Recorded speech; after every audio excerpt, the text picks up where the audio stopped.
Gather your materials and follow along to make another easy CVC craft.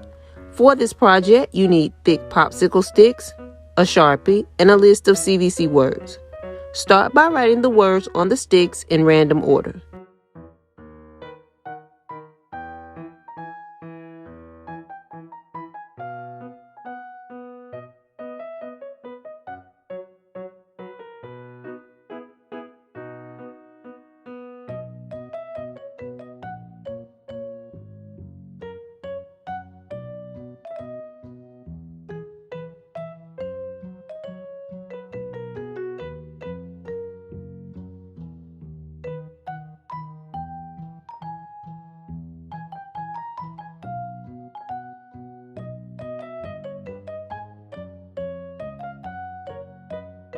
Make sure to have some design in the middle to separate the words.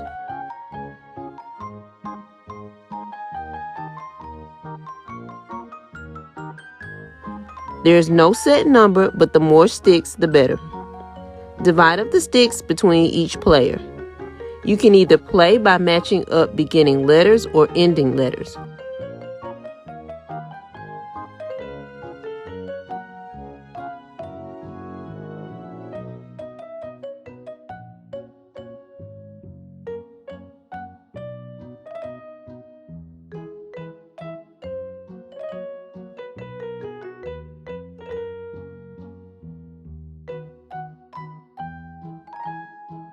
You can also play by matching rhyming words. Thanks for watching, and make sure to like and subscribe.